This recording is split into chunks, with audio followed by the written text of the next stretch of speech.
Yeah.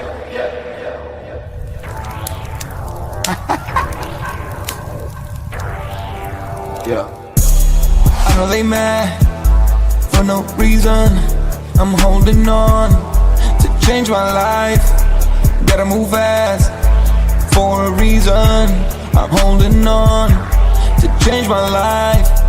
Huddling, I'm staring at charts until I retire. Yeah. Huddling, I'm staring at charts until I retire. Oh, 700K, I'm selling a Bitcoin. Haters mad, but they listen to this one. More profit coming to my direction. Yeah, you know me, I don't need a mention. I got the remedy, ooh, yeah. They don't just follow me, ooh, yeah. You say allegedly, ooh, yeah. You would subscribe to me, ooh, yeah. Staring at chart, drawing a line. Make a decision, you out of time. Huddling, I'm staring at charts until I retire. Yeah. Huddling, I'm staring at charts until I retire. Yeah. Sound Sage. OnChain Revolution.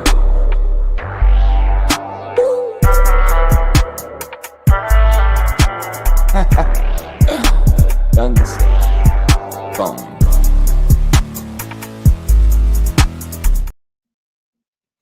Welcome back to OnChain Revolution. My name is Shizzy. On this channel, we cover the entire crypto ecosystem. What is up, guys? We have an amazing show for you guys today. We're live for the OnChain Hour, and today is going to be an amazing show, guys, because it is jam-packed with news. So most of the days when I search for the news, I normally start around 8:30 in the morning. Guys, I've been sitting here getting news, and it's been nonstop. I'm done by like 10 a.m., but no, I went all the way to like 10:30, 10:45. There's so much to cover today, from Trump speaking at 3 p.m. to the 9 things Coinbase put out yesterday. Coinbase is absolutely killing it right now. So now if you go to their mobile app, you're now able to trade on their DEX through the Coinbase normal app. They have like a Bitcoin yield product. So much. There's so much going on with this. We're going to cover all that stuff. And then on top of that, SBF is now trying to get a pardon, it seems like. We're going to talk about that. Bitcoin kind of sitting right around 110, 636. So very boring market. It sucks. It's terrible. Boringness is the worst part. I'd rather something happen like we dip on Friday, because at least that gets the heart going, right? That gets the emotions going a little bit. But we're sitting here hanging out between 110 and 112. It's very boring. You are seeing strength though in Hyperliquid, Aster, BNB. You are seeing some tokens up today. So normally when I'm looking at my screen in the morning, everything's red. The last couple of days, everything was red because Bitcoin's red. Bitcoin's red, but I'm seeing a lot of stuff that's green. And that could be because Ethereum is green. Ethereum is that new leading indicator that we talk about. Like Bitcoin has become something bigger than crypto, and now Ethereum has been that leading indicator to say whether something is going to be green or red for the week. So that's what someone asked me yesterday too. They said, I don't want to like get out of Bitcoin and get into something else because Bitcoin could skyrocket. Well, if Bitcoin skyrockets, Ethereum's going to skyrocket. And if Ethereum skyrockets, everything else in the entire ecosystem will skyrocket, right? So it's one of those things where crypto is one of those asset classes that just move together. There really is no up and down. I think when we get further into the bull market, you're going to see days where this coin is red and this coin is green. But right now, it's just kind of like, we're just going to do what Ethereum does. That's it. That's all crypto is going to do. Whatever Ethereum does, that's the rest of crypto is going to do. So we do have some Robinhood listings today to get into as well. Huge Robinhood listings. Robinhood is actually beating Coinbase, and to the point where Coinbase had to come out with this new blue carpet, where they're going to be helping pretty much any coin get in touch with the Coinbase people very quickly. Could that be a sign for Dog getting the Coinbase? I think so. But we're going to cover that too. So without further ado, let me bring our partner here, as always, Mr. Iago B. What's up, buddy? What's up? What's up, man? How you feeling today? Very boring in the markets, though. Yeah, it is. It's definitely very boring right now. But some news is coming out, like you said, right? So, it's boring in terms of like price action, stuff like that. But there is some interesting stuff happening in Fox News covering PumpFun, right? And, Coinbase rolling out all these new updates, right? And so things are happening. A little bit of it's kind of on the drama side. Some of it's just on, infrastructure updates and stuff. So I think, having some news at least is better than having no news and the price action being the way it is. Yeah, 100%. That's kind of how it was, all of like all this week so far. So it was really cool to kind of see what's going on. And with Trump speaking at 3 p.m. today, it's going to get pretty crazy. But Ryan is here. He says, "What's up, dude? Appreciate you, sir. Possible weekend melt up." And then he says, "Amazon to accept XRP." Wall Street just, I swear, the XRP guys, and I love Ryan, but the XRP guys, they're willing to just go around any type of news type of stuff. They're just like, Wall Street's gonna fork. No, Wall Street's not gonna fork XRP. Yeah, I mean, they've been through all types of stuff, right? Ups and downs, and like they're probably one of the strongest armies because of everything they've been through. But yeah, I mean, that would be interesting if that actually happened. Yeah. but as we know, XRP is not at $10,000 per coin, and that was something that was talked about for a long time too. So. Yeah, 100%. And it'll never happen. $10,000 would be, they did the math before, but it's like $36 trillion market cap. It's Bitcoin's at 2. You know what I mean? To put that in perspective here. But yesterday we had something crazy happen on Fox. So let's just kind of get onto that. So PumpFun under fire. Mainstream media targets meme coin Launchpads. What's really going on? So this comes after every Solana influencer was coming out and posting this video. So let's just dive right into the video and just give it a watch, and then we'll give our reactions to it at the end. Make sure my volume's up here. All right, let's play it. Growing concerns tonight about young adults and teens flocking to apps such as Pump.Fun for financial gain. A ban imposed by the site's developers after a series of alarming incidents has now been lifted. Correspondent Nate Foy shows us what's going on tonight from New York. Good evening, Nate. Hey, Brett, good evening. So yeah, on the site Pump.Fun, users chase cash with clicks. But some are accused of scamming other investors. They're creating cryptocurrency meme coins, promoting them with viral videos, and then selling their holdings while the value is high.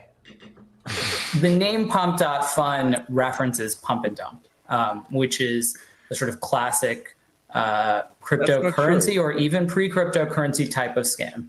And to make it really simple, it's got 2 parts. You pump up the price, then you dump the product. Brett, there are also concerns about incentives for inappropriate content. The site removed its live streaming feature last November because of videos showing a fake suicide and threats of animal abuse. Now the feature is back, and so is the controversy. One group of crypto coin creators allegedly vandalized the famous Hollywood sign in Los Angeles by covering it with the Pump.Fun logo. Look at that creator. So that group got arrested. You see that here. But some pranks lead to altercations. One creator agitated fitness influencer Bradley Martin by stealing his hat at the gym. Martin slapped him in the face, which created a viral video. A legal expert tells Fox more regulation is needed. It's not regulated, and so it's a kind of a breeding ground for this very strange marriage between content and... First off, I want to say I hate this guy. I hate everything. Turtle. So, all right, break it down for me. What'd you take from this? I gotta turn that volume off. But yeah, that seemed to me, if I didn't know what happened yesterday, that it was a satire news segment. You know what I mean? Like it was hilarious because those were the bag work guys that like did that, put the Pump Fun logo on the Hollywood side. That was funny.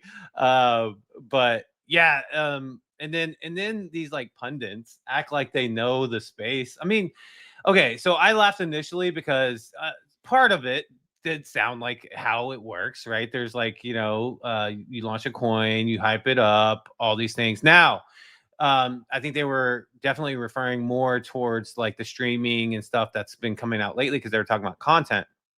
So that actually hasn't really worked as well as people thought. Yeah. In terms of like the bag work thing, cool. Like, that definitely worked. But I don't think the bad work guys were necessarily dumping constantly on their viewers. They're making good creator fees and stuff like that. Yes. But their traders were the ones that were, Solana traders have a really hard time holding anything. I'm sure like if they drink, like have a drink, someone has to hold it for them just because they can't hold nothing. Seriously. That was a horrible joke, I know, but still had to put it in there.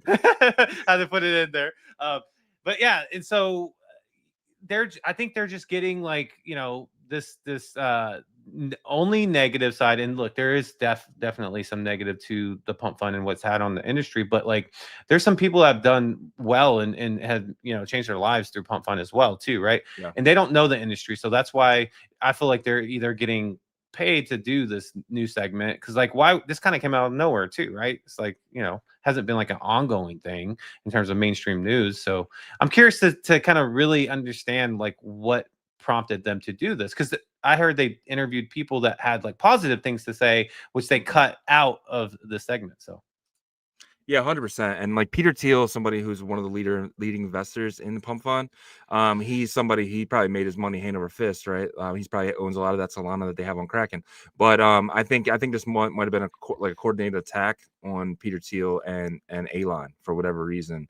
But yeah, I don't know what this was about, but I don't know. That's one thing about crypto. I think this is so good for pump fund, because now you're gonna have kids sitting there watching news with their parents being like, well, what's this? This looks cool. Like, you know what I mean? It's like free advertisement for meme coins. yeah, I mean, exactly, right? Like imagine that I think it was like middle schooler or maybe freshman in high school or however old he was when he was like, thanks for the 30 bandos. Like if he watches that new segment with his mom, he's probably cracking up and being like, what are you talking about? That's how I got your Mother's Day gift Gucci bag last year or something, That's how I paid the mortgage for the year. I mean, you know what I mean? Like, True. But yeah, so shout out to the comments, man. Comments coming in quick. Incentivizes for illegal content. Oh my god, I've God. I know, dude. This is watching that. He's like, what am I even looking at? You're looking at a bunch of blue what are they? I don't even consider those guys. What are they? Boomer. I don't know. Boomers, yeah, they're just out. But he said our strength, yeah. And then Brian says that was funny. 100%. I couldn't agree more. Any last comments on that tragedy? I don't know. It's weird. It's like it's okay if we bash pump fun because it's kind of our space, right? Like, but like it just doesn't feel right whenever like mainstream media does it. It's kind of like you don't know our space really situation. And if you think about like meme launchpads, they're replicated in almost every environment that we have, right? Yeah. So whether that's going to be like something like Spark that's planning on launching here in the next this quarter, supposedly, right? They already have 3 meme launchpads ready, right? Even BRC20 that's talking about launching is trying to get ready for some meme launchpads. You have them in Sui, you have them in everywhere. So, it has its downsides, but I think we just need to kind of look how we can, help the users out. But, Fox doing a story on it, like you're right, it's just going to bring more attention to pump funds. I see people launching like stop being arrested tokens that are like running on pump fund now. So it's kind of like the energy is flowing in a way that's kind of helping pump fund. Dude, any publicity is good publicity, right? But it's just like shocking to me that wasn't CNN, but that was actually Fox, right? Because I actually kind of respect Fox a little bit. It probably says where my head's at, but at the same time, that was just like you guys are just as scummy as the other side at this point. So, all right, so. One thing we need for our markets to go up is a thing called quantitative easing. Quantitative easing is when the Fed Treasury comes in and they buy back bonds out of the market. They stop selling bonds, which is something they do. They put out auctions and people can come in and buy government debt at a certain rate, right? So they've kind of stopped selling the debt down. I mean, they're still technically in quantitative tightening, which is coming in and selling bonds into the market. But as of yesterday, they purchased $4 billion of its own debt. Stealth QE is happening right now. Is this foreshadowing something potentially in the next 14 days when we hear from Fed Chairman? I hope so. That would be the beginning of next month. So, if by then things don't get more bullish in this space, that could do it, right? But I really do hope this is a stealth QE and not, just some kind of emergency situation to where they're just, picking up these bonds because they have to. If not, then it's going to create more destruction for the bond market. And so we're going to find out though, right, in the next 2 weeks. We've been talking about how. Yeah, like if us going into QE doesn't create like a bull market, we're doomed for Q4. Well, yeah. Q4. I mean, I just don't know if we're going to get QE in Q4. I think we're going to get neutral in Q4. I just can't see a world where they go from QT to neutral to QE in a matter of quickly. I mean, think about it. It'll be 2 meetings, right? Because we'll have the neutral meeting October 30th, and then we don't hear from Powell again until December, right? So I just can't see back to back. Hey, we're going neutral. Hey, we're going to quantitative easing. I do think easing happens early next year. If not, definitely happen in May when we get a new Fed chairman. Yeah. Yeah. So 2026 could be, regardless if we have that run up into Q4, I'm still getting more and more bullish about next year. I think 2026 is going to be 2021. I think ETH hits an all-time high in December, and then doubles by January. Very similar to how Bitcoin hit all-time high in December and then doubled by January, right? And we hit 20 and then hit 40 in January. I think the same thing happens to ETH. I think next year is going to be the bull year. I really do. I think up until May. Well, if we're sitting in February and we're saying, well, I think the Q3 is going to be the one. I might have to take a little vacay because I know. it's like we keep pushing it back.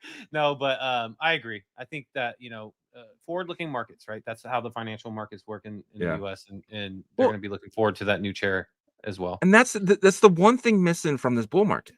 We're tightening. Right, we're taking liquidity out of the markets. Like, so you're basically only investments that are happening is TradFi's for the first time they're realizing what amazing assets Bitcoin and Ethereum are. That's the only really bull run we've really had, right? I think once we get some quantitative easing and that happens and lower rates, I think that we're set to explode here.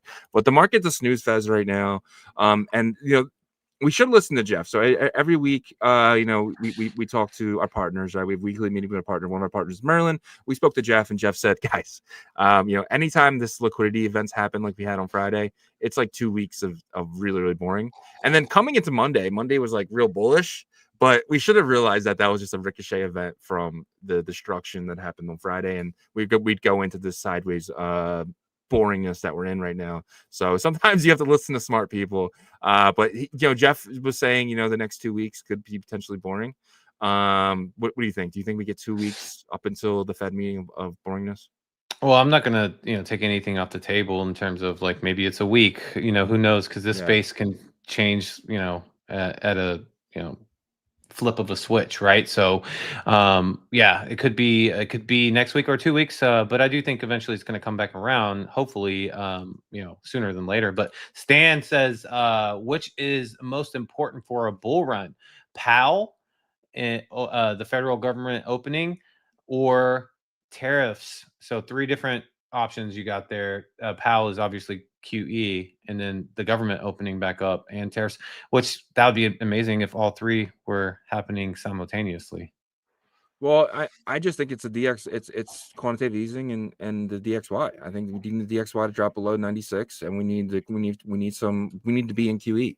So I think it's option 4. Even though you didn't give it to me, I don't think any of this stuff will really push us into a bull market. I think quantitative easing is the only thing that really pushes us into a bull run. I think that was the first one though, with Powell going into QE. Oh, okay. Yeah. QE. So. Powell definitely QE, and continuously dropping interest rates. So a 0.5 cut could also be that way. Yeah, and he says, are CK and Justin Sun BFFs? Who's CK? He means CZ. Binance. Binance CZ.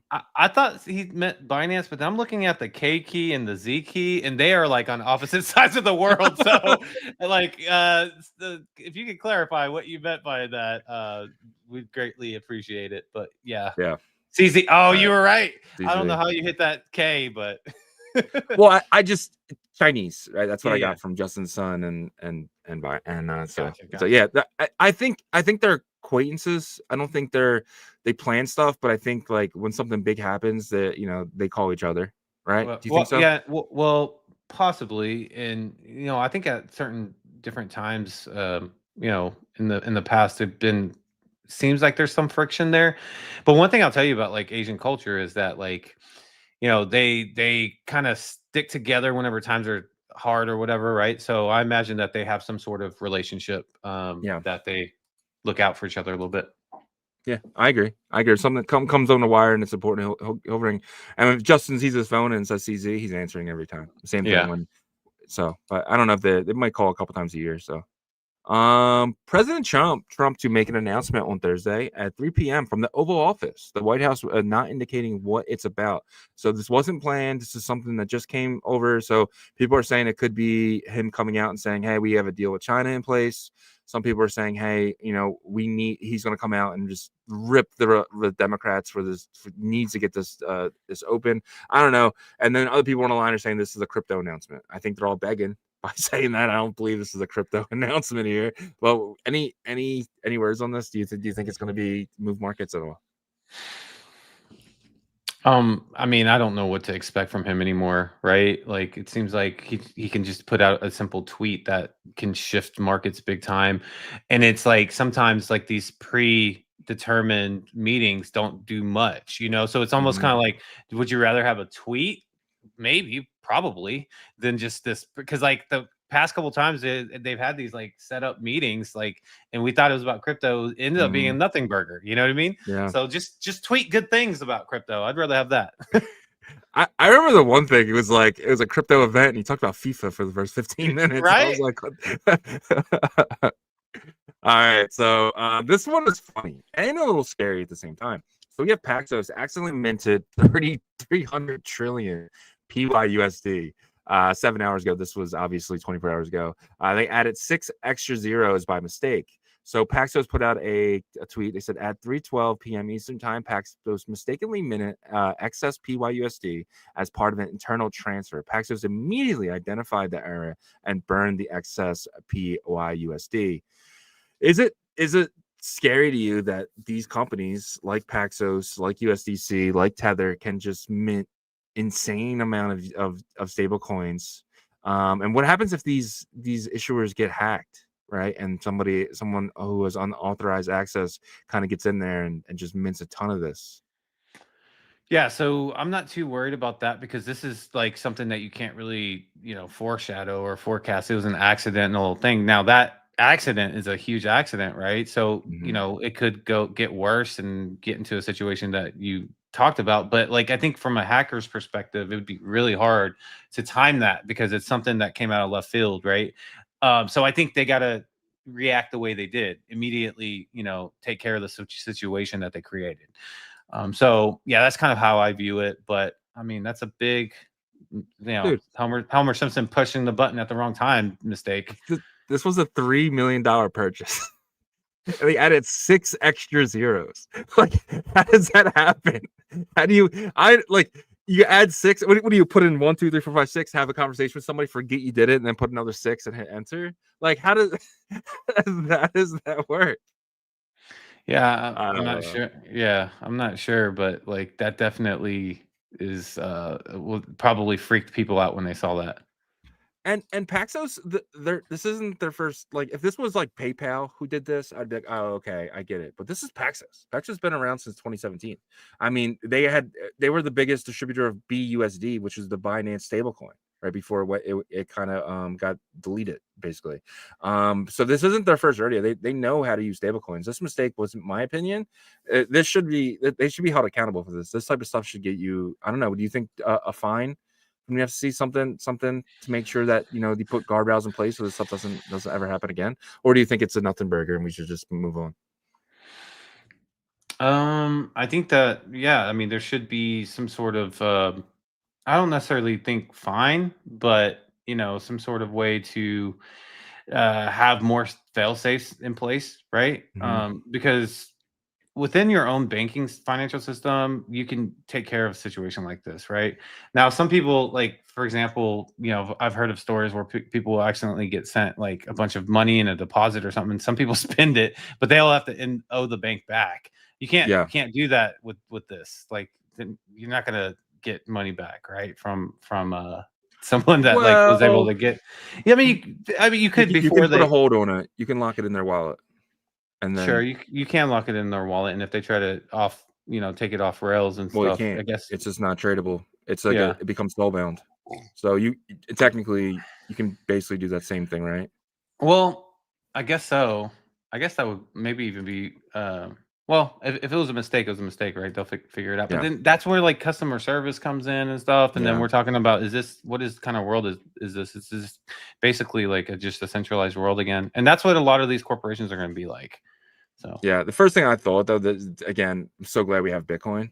Like, you know what I mean? At least there's something out there that's decentralized that, you know, you can't fuck up. So yeah. All right, so the next thing is pretty big too. So Virtuals, XPL, and Aster all got listed to Robinhood this morning. So you can now trade Aster, XPL, and Virtual. So none of these tokens are on Coinbase. So I thought that was pretty funny. But Robinhood, they're kind of looking at what Coinbase has, and they're adding stuff that it doesn't have. What do you think? What do you think about this? I think it's pretty smart, right? Because and I think they did that a little bit before too. They would list like last cycle Doge and stuff that people were like, wow, they were one of the first to do that. And so I think they take a little bit of that strategy as well. But stuff that they feel like isn't going to disappear, and they feel like Virtuals has been around for long enough. They probably have talked about like, to the leadership of these protocols and getting them on and stuff. And so they probably feel pretty good about it. Aster, obviously backed by BNB and stuff like that. The thing that's kind of interesting is, with Coinbase announcing that they're going to be listing BNB and stuff, I feel like BNB is getting, a lot of acceptance from the West that, even though there was like this it was a weird situation. There was like this tweet that was put out about their listing strategies and charging people. And then like a day later, Coinbase announced that they're going to list them in the future. So, but I bring it up because of Aster, right? So Aster's getting on Robinhood. Coinbase is listing BNB. I mean, it's looking good for CZ. Yeah, the winners just keep winning, right? So, yeah, I think it's big, but I think this is even bigger for Virtuals, because Virtuals is one of those products that, I mean, it's technically a PumpFun, right? There's no difference between their one Launchpad that they have. They have multiple Launchpads, obviously, there, but their one Launchpad is very similar to how, PumpFun is. So this is, to me, okaying this kind of virtual casino a little bit here, with this listing, and potentially we could see Pump get listed on Robinhood too. I mean, like I said, there's no difference in launching Virtual and then launching Pump. I disagree a little bit, because Virtuals tries to be known as like the AI Launchpad. Plus they have like, they've tried different things to mitigate, the dumping of it. So for example, they tried this point system where you get put in jail. They have this new, well, I mean, but at least they're trying, right? And then now they have like this unicorn system. I don't know exactly how that works, but like they're basically going to the drawing board and trying different things to try to make their Launchpad market more solidified and more legit. As PumpFun is the opposite. They reward the token deployers, and these token deployers have these strategies, and so like I think they are different. So I don't think Robinhood would list PumpFun. Not just yet, but Binance I think did, right? Isn't Pump on Binance? Pump's on a lot. It started on Binance. Yeah, that's where one of its pre-sale areas were, for sure. Who's the biggest winner on this? Virtuals, XPL, or Aster? I agree with you. Virtuals is, because they are not talked about as much as the other two. Maybe last year or like at the beginning of this year they were, but XPL recently hot, right? Aster recently hot. Virtuals cooled down a lot, right? So the fact that they got added is a win for them. 100%. All right, so OKX will list Pax Gold from Paxos. This is another product from Paxos. We do know that they just messed up on the PYUSD, but they run a lot of different stable coins or wrapped assets for companies. So now they're getting deep into Pax Gold here. Tokenized gold reached a new high, all-time high market cap of 3.2 billion, rising 2% in 24 hours. And people are actually predicting that we might see a 50% this month. So you might see this at 5 billion by the end of this month, because there's a lot of people who are in demand, and with OKX now listing it, you might see more providers come online with gold, with gold stable coins, basically, backs one ounce to this. So let let me ask you this. So with gold kind of having insane momentum here, I mean, gold's at a new all-time high. Oh my God, it is moving, dude. Let me show this chart. So gold is absolutely insane right now. I mean, look at this. Insanity, dude. This is a Bitcoin chart. But what do you think, man? Do you think tokenized gold can get to like 100 million in the next year or so? 100 billion coming from 3.2. 100 billion coming from 3.2 billion. That's a so huge... tokenized gold has reached an all-time high market cap of 3.2, and they're stating though it's going to be 6 billion by the end of this month.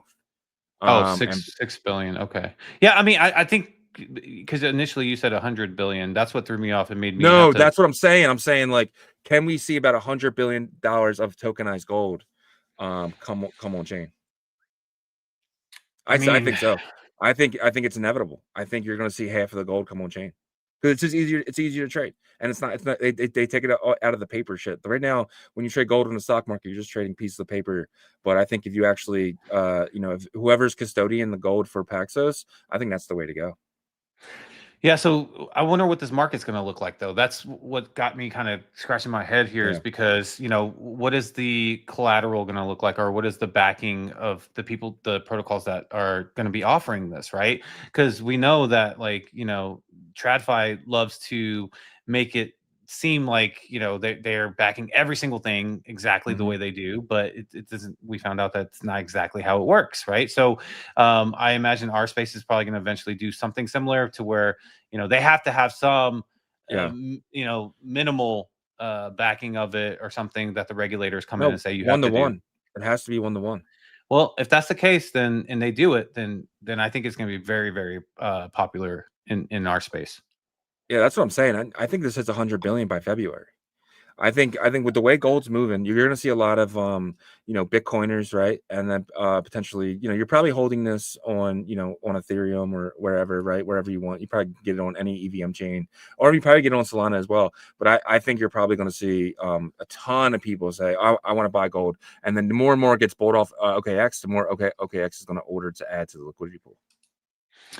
Yeah, I mean, it could be huge, right? So I feel like our space also kind of looks at gold differently than we used to. Kind of look at it as like an enemy kind of Bitcoin, because you're like, oh, yeah, Bitcoin's doing. But now with this kind of happening and gold's thriving, there's no denying it. It's kind of like, okay, the spaces can kind of merge a little bit. We've seen it with the collectible industry as well, starting to merge. So it makes sense for the rare earth metals and minerals, obviously gold being the main one. Because if this is successful, I imagine silver will come eventually as well, right? Other stuff. Yeah.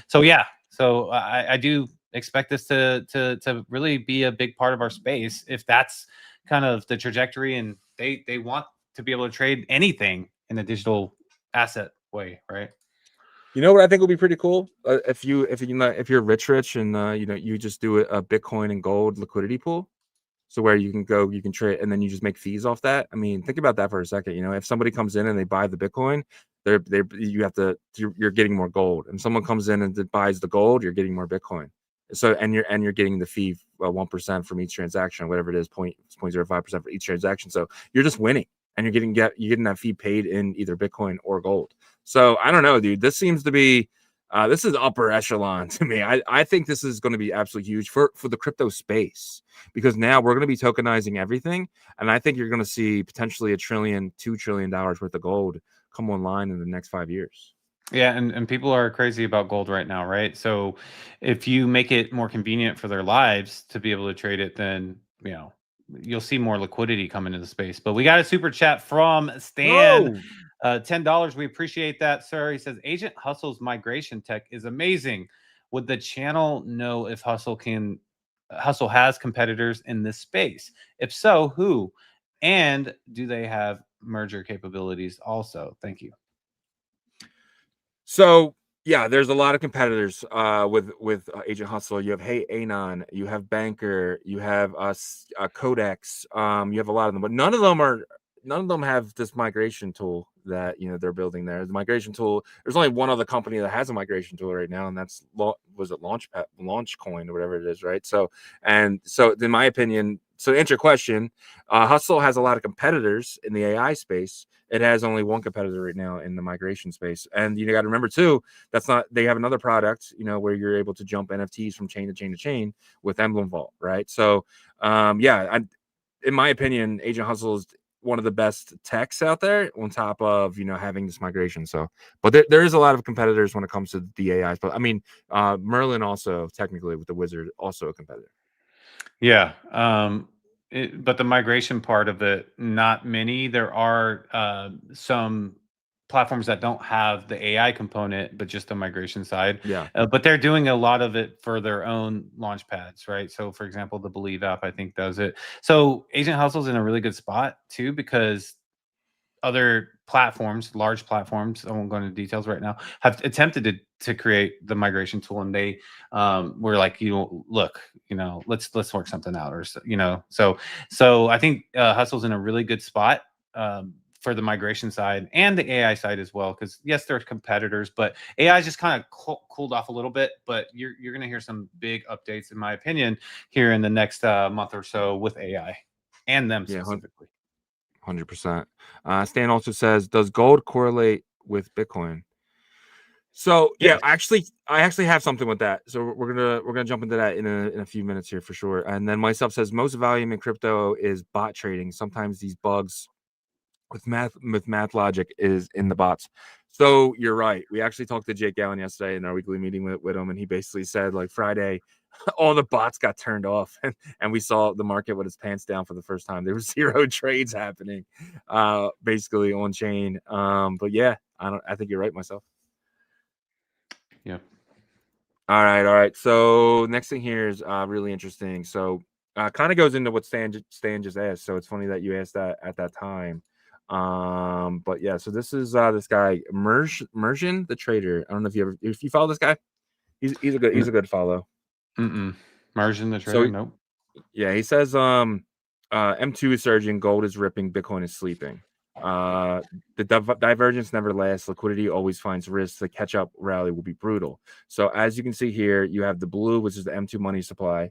You have gold, which is following it, right? And then you have Bitcoin, which is not. And these usually run together. So Bitcoin has a lot of catching up to do here. This is a pretty amazing looking chart here, which shows the M2 ran first, gold ran second, and Bitcoin getting ready to run. What do you think? Well, there's a good amount of percentage of the people that are interested in gold that are also very interested in Bitcoin, right? Mm-hmm. So if you talk about, it's almost kind of like how Bitcoin ran for so long and then the other assets didn't. It's because the people that were in the Bitcoin positions didn't believe the run was over, late last year, earlier this year, throughout the spring. And so I feel like that's kind of what's happening with gold right now. But eventually they'll take profits and they'll get into Bitcoin. I think that's probably whenever things start to really kick up, right? You obviously have your institutions, and a lot of those institutions are in both, right? So. Mm-hmm. Yeah, 100%. I do think there's going to be an insane rally on Bitcoin. I think there's going to be a point where Bitcoin just has a candle that just looks like what the hell just happened, where you're probably going to see short squeezes, ridiculousness, up to like 150, 165, potentially the next 2 months. I'm actually predicting that in December and January. I think there's going to be just eventually a candle that is just absolutely insane. Yeah, I mean, if it doesn't happen, it's going to be an anomaly. I truly believe that, because we're going up into this area where gold and M2 is going in the same direction, and Bitcoin follows both of those, especially whenever things are getting bullish. So I do think, some of these other factors can help expedite that, though. But we'll get there at some point. It always goes back. Yeah, 100%. And he also said, data doesn't lie. October is historically bullish for Bitcoin. The past 5 Octobers closed green with returns as high as 39% and 28%. So let me show you the chart here, what he's talking about. He's talking about October has just been insanely bullish for Bitcoin, especially over the last 5 years. And this one is red. So he's expecting October to kind of turn green here fairly quickly in the next week or so. Yeah, I mean, the percentage decrease is really low. right? So Yeah. that was one of the things that, when we looked at this, I think early this week, maybe late last week, but I wasn't worried about October even after that. I think it was early this week because that percentage is pretty low. And the fact that it is minus 2% after having a plus 5%, I think we're in a good spot still. So Yeah, 100%. Yeah, I mean 10%, 28%, 5%, 39%. I mean, I'm definitely expecting at least, green, but we'll see. We do know, PAL speaks on the 30th, right? Which I think this month's 31 days. So potentially that could be when the real run up really starts, but we'll see. He could sneak that in. Yep. I mean, honestly, to him saying quantitative tightening going away, and I think that's big enough to put us in the green, honestly, especially for only negative 2%. So we'll see. Let's kind of get into the crypto fear and greed here, which very boring lately. I mean, yeah. So last week we were at 58. Isn't that insane? Last week we were at an all-time high 126.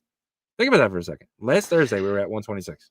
Yeah, but then 2 weeks before that, like we hit an all-time high of like 124 or something like that. And so it's been like teasing that area. That's why like when it does happen, it's gonna be like a volcano, I think. It's kind of like, yeah, I'm breaking out of this mid 120 area.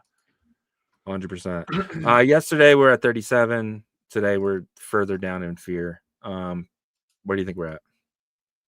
33, 35. Pretty close, 30, right close to 33. So we're at 32. This is bad. I mean, it sucks, but it is what it is. Market's not looking good. Oh my God, we just turned 109. Ugh. Not looking good. Not looking good at all. All right. Let's get into the Bitcoin price action and crypto bubbles here. And this is brought to you by the great guys over at Artura. They just announced on their account yesterday that the tournament is over as of today. So let's take a look at the final results of the Artura competition that started about 2 months ago, roughly. So right now in first place we have, you just don't know with this guy, and then we have this guy and this guy. But first place wins 5,000, second place wins 2,500, third place wins I think 15, and so on and so on. So congratulations to anyone who made this list here. The top 5, you guys will be positioned yourself pretty well to earn some free USDC, all paid by Botonics. Botonics will be sending that wallet to the winners.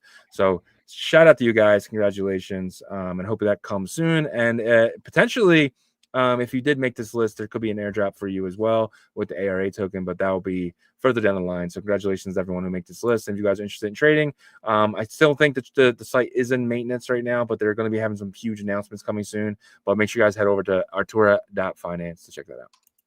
Yes, sir. But before we get into the Bitcoin price action, help us out, guys, on the YouTube side. Smash that like and sub to the channel. On the X side, let's share this space. And Abstract, Twitch, Kick, Spotify, and Rumble as well. Let's get in some price action, guys. All right. Taking a look here at the hour chart is not looking good. We have entered a sell phase. It seems like a sell down phase. So, yesterday we didn't quite get out of that situation yesterday. Right after the show, we did have a rise back up to like 111.6, and then just it's been choppy. And then now the next leg down happened. So we did talk about revisiting the wick. Remember, that is something I said that could be a possibility, but how far will we revisit it? And it looks like we did wick almost about 70% of the previous wick down here, but it looks like it wants to do more than a wick, and that's what we're seeing right now, right? So you're just seeing the sell pressure just get started here. The stochastics is also telling us that we are just now entering, the oversold. We're actually not there yet, but 2 points away from going into oversold territory as well. So something to keep your eye on there. Yeah, so guys, just for today, definitely be careful if you're trying to get into any longs. There's definitely a lot of knife catching that's happening right now with Bitcoin and Ethereum. So I imagine this is just getting started here as well. So we will see what happens here in the next couple of hours. It looks like it's heading towards breaking down below 109 as well. The 4 hour just broke back down. We did have a little seesaw happening here in the middle here, but it looks like it's forming a stronger downward trajectory on the MACD, showing a little bit larger of a MACD candle. We'll see how the hour plays out, though, because that's really going to determine if we get that strong sell pressure. Also, we got to pay attention to see if stochastics goes below that 20-point mark on the 4-hour chart as well. And if we do, this is the scary part, though, because of that previous wick. If we revisit that and it's a candle, that's where I think we got to figure out, do we create another wick? Do we create another wick lower? Even if it comes back up, that would not be a good situation, in my opinion. I think we got to have a candle kind of settle on this 4-hour candle, like a solid candle, nothing with a longer wick than the previous wick, in my opinion, because then a lot of times they revisit that, right? So that's something to keep your mind on. 4 hours not looking great, but it does, it hasn't confirmed that we're going to be super, bloody on the 4-hour chart yet. The 1-hour chart looks that it could be that way, but the 4-hour doesn't necessarily yet. The daily, something I said, always keep your eye on this whenever you're in doubt. And right now the daily is telling us one story, and it's that we still want to sell down. That's what it's saying. Stochastics looks that way, MACD looks that way, and the candles look that way. So how much longer will this go?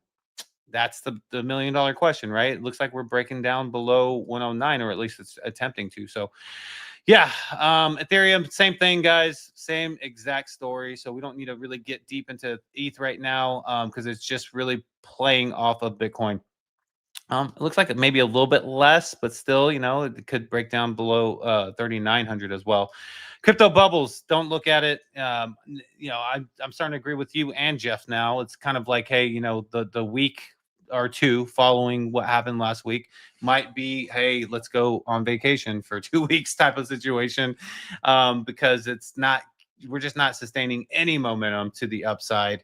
We got about a 90-10 ratio of pullback versus uptrend here. Some anomaly sticking out. Wilfi is up 2.4%, Immutable X up 2.8%. You got Tron up 2.2%.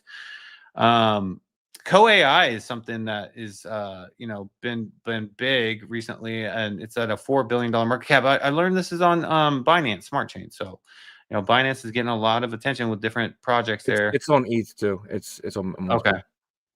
Gotcha. You got Aster pulling back 9%, XPL pulling back 12.5%, Pump pulling back 8.4%. So just looking pretty grim right now as Bitcoin continually claws back. It's at 108,800 right there. So yeah, guys, maybe if you're going somewhere this weekend, go watch football, go get some nature or whatever. You see some stuff again. Merlin here pulling, it's up 6% while everything's at 35 cents. That's wild. That is wild to see. While everything else is pulling back, but so we're seeing a major pullback happening right now, but we'll see, when Bitcoin starts to find its footing, because that's going to be very, very important to see if this is going to be more of a bleed out, or, we find that kind of local floor. But that's Bitcoin and Ethereum and the alt market, and things will be better one day, I promise. Yeah, man, it's really weird too, because the Nasdaq's up 0.5, the S&P is up 0.2, the Dow Jones just went red, and the DXY is red. So it's weird. It's really weird right now. I wonder what's happening from a macro standpoint. But all right, let's jump into the next thing here, which is roll call. Every day we kind of go over and take the first comment of the day, and we put it on a spreadsheet. And that first comment of the day, congratulations to the great Hydro Sapien, the legend himself. You have your second win of the year. Congratulations to you. Added you in there. Oh, let me add my screen. Added you in there for sure. All right. Let's kind of we got my man Aritas. Here's a GM gold all-time high. I only buy physical gold, no paper, no token, self-custody. And now you can buy gold at Costco. So that's something I like. Apparently you can do it for a long time. You can walk in Costco, go to the entrance desk, say, I want to buy an ounce of gold, and they will charge you market price for it, whatever the price is at that market time, which is pretty nuts, by the way. That morning they label it and they sell it. So every day the price changes. But you can buy that at Costco. Webdro is here. Matt Toshi is here. OnePlus at my guy. ASAP Benji is here. Shout out to ASAP Benji. The market is boring. I agree. Bitcoin is truth here. Abstract, bro. Abstract. What's going on in your chain, man? Very, very boring. Nah, Vader Time is here. Chips and Dip is here. Satoshi Nakamoto is here. Satoshi's angry. He said, ugh. K99 is here. Lackey Lukey. Ryan is here. Let's just cover all Ryan's tweets, messages here. What's up, dude? Read that one. Chief Axel is here. Shout out to Chief Axel. Ryan says, Bitcoin on Sol. There's only 21 million Bitcoins on Sol. What? I don't get when you say this, dude. And he's like, never been more excited for a bull run ever before. Let's go. What's up? Subscribe, like, and share, and hurrah. Let's all learn together. Let's go. He said, I just heard they just did a private ledger back in happy with an $8 XRP. Yeah, I mean, that'll be pretty big. Honestly, it's still double from where it's at. Lonely Bit says, GM guys, we should have a great day. Ryan says, Solana Seeker user. I think we got to get a Solana Seeker, bro. I think our whole audience at this point. He says, Lonely Bit says, Fox for the love of God. Ryan says, never a dull moment. That was funny. Talking about the video with Fox News. Cash Cats is here with the coffee and the donuts and the dog. Go to the moon. Shout out to Cash Cats. He said, wish I could stay, have some field work to handle. Shout out to you, man. Thank you so much for hopping in here. Seth Shepard is here. So good morning, DGens. Good morning, Seth. Stan says, which is more important? Okay, that was what we read earlier. Any other comments? Stan says, does gold correlate with Bitcoin? Yeah, I mean, Bitcoin usually follows gold. Gold moves first. And then finish it off with our guy, Tim Baker.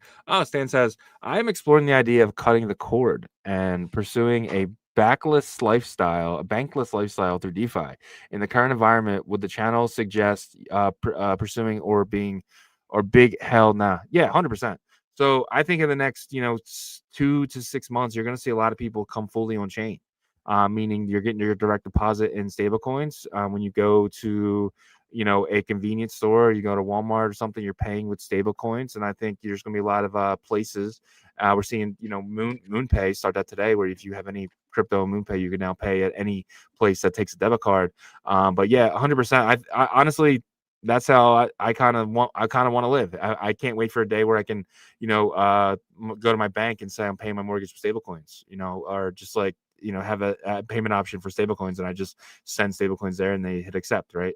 So that's going to be a day that I'll be excited for. Albert Amari says, I own my Bitcoin on ETH chain. So that's pretty funny. He said it's safer to own Bitcoin on ETH.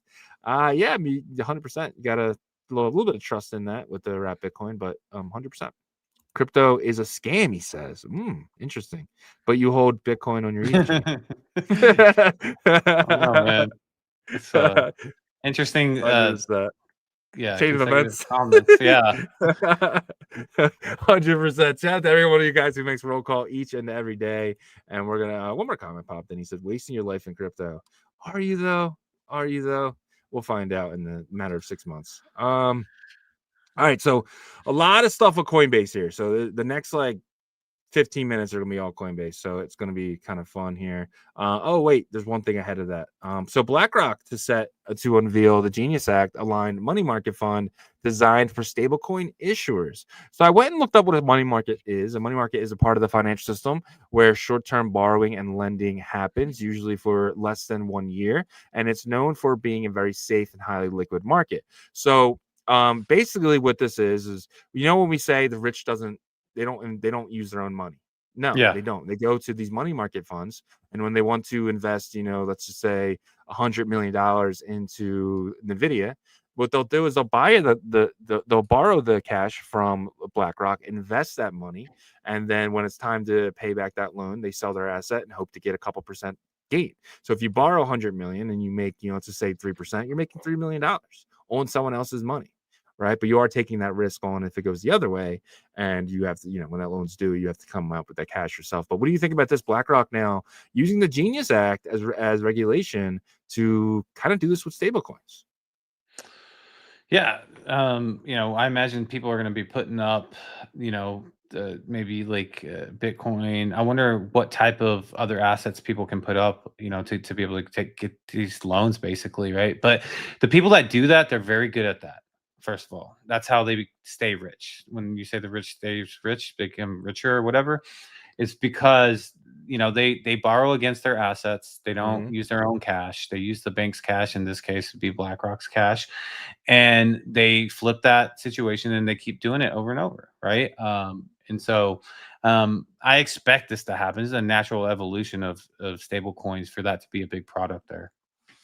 Yeah, 100%. But now Michael Saylor can potentially go to BlackRock and say, hey, give me some stable coins, and then he can go and buy Bitcoin through one of these. I don't know. You know what I mean? I'm sure he's already exhausted this source of where to get this from too. But anyone, let's just say the next, if somebody wants to get ETH, right, and they want to borrow, now they don't have to borrow cash, onboard that into, now you can go directly to BlackRock and get stable coins. Right now they do USDC is the BlackRock stable coin of choice right now.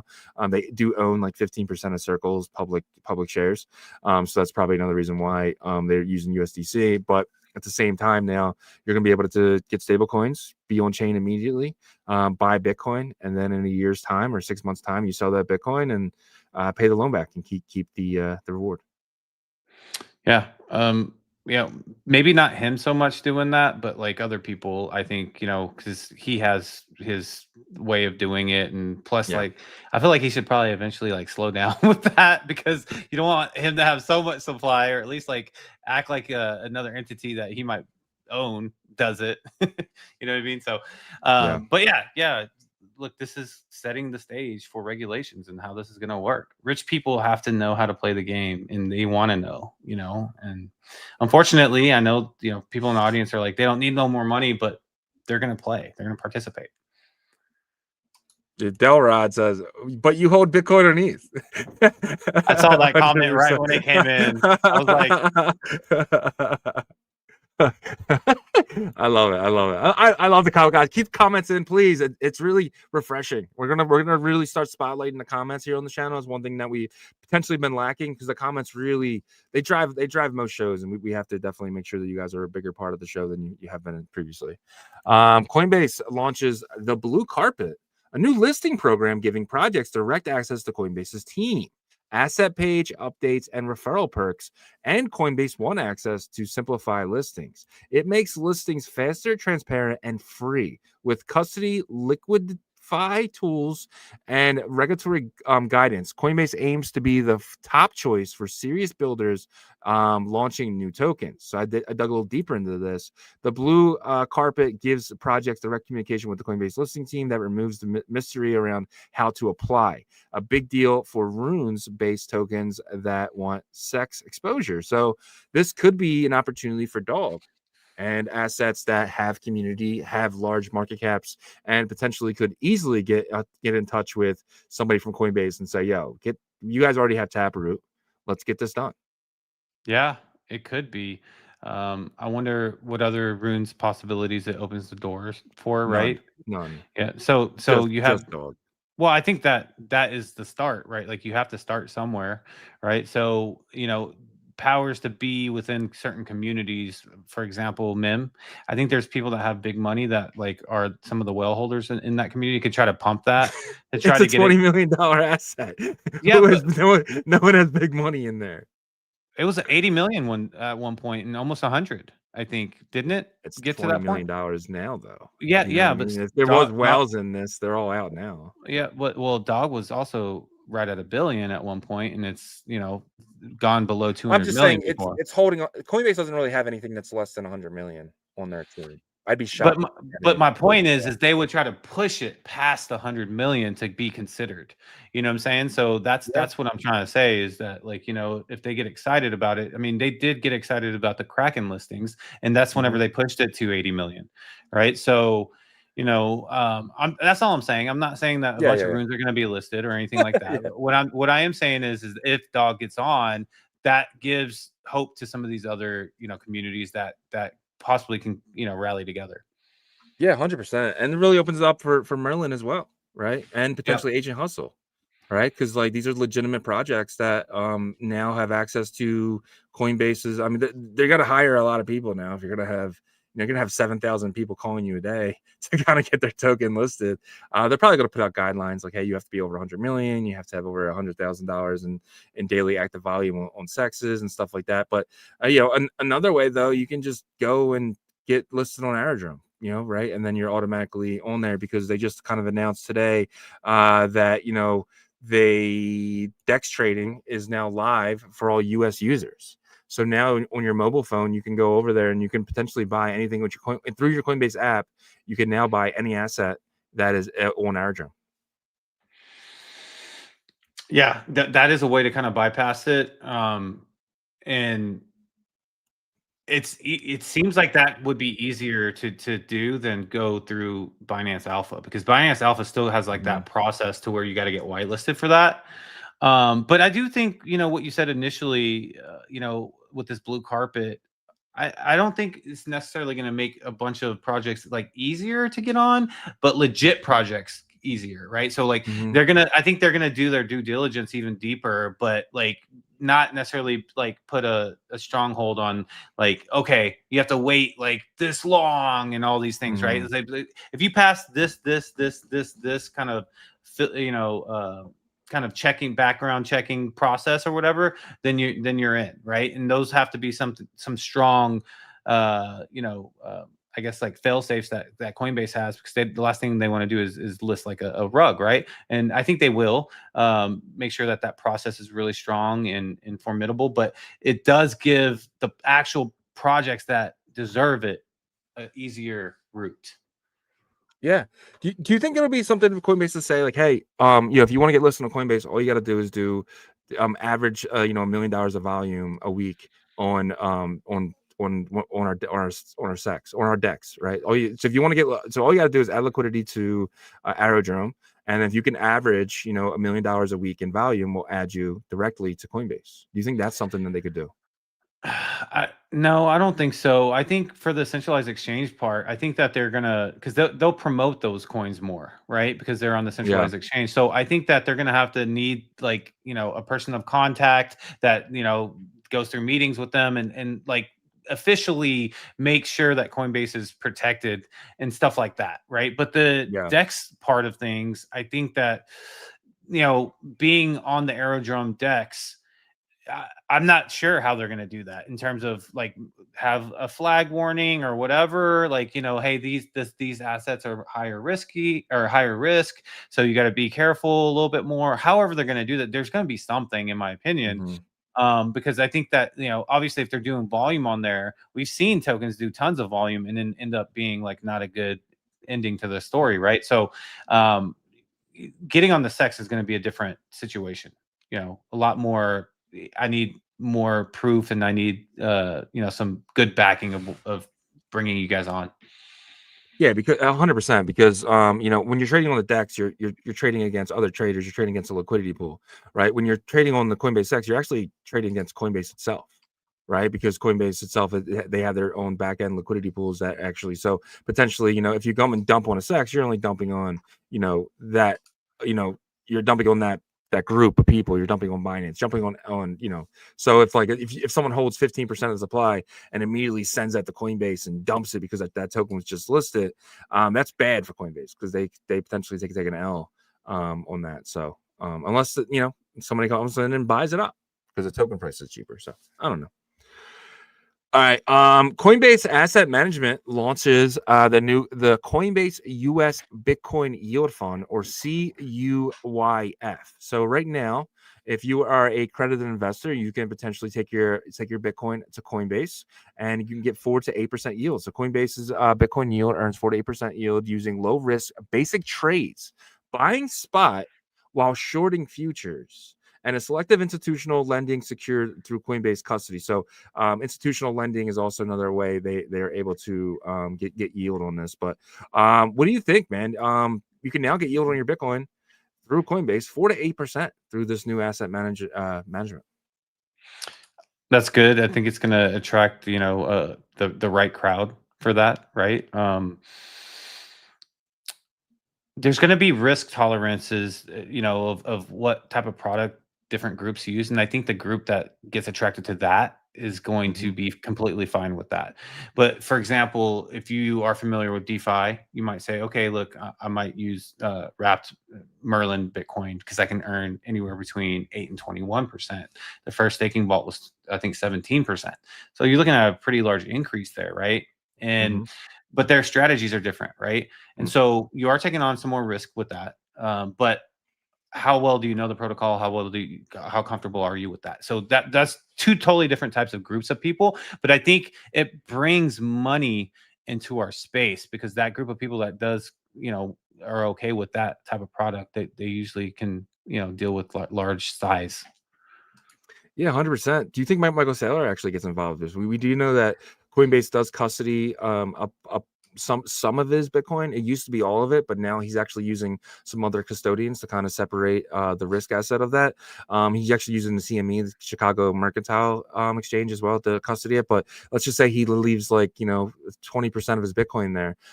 Do you think he goes with this and tries to get this yield? Maybe, but like more than that is that I think the people that, because there's always going to be people that have the interest of using their Bitcoin to make more money or more Bitcoin, right? And so we saw that with Celsius and BlockFi, but at that time they were like the bigger custodians in the space, but you can't compare Coinbase to them because where Coinbase is right now is if Coinbase had a situation like BlockFi or Celsius, then the entire space is in big trouble, like regulation, all of it, right?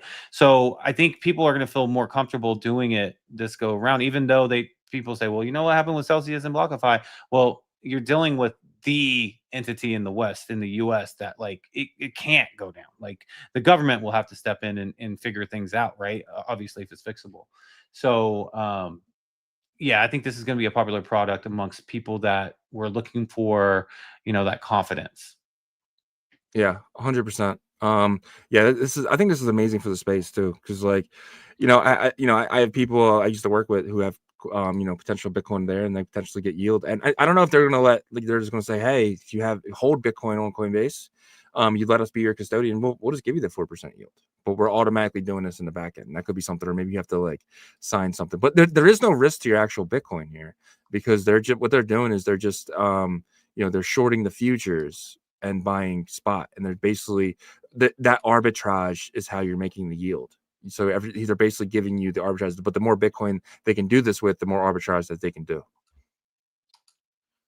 All right. So Brian Armstrong, people may not be aware that you can pay gas fees on Base with any ERC20, including USDC.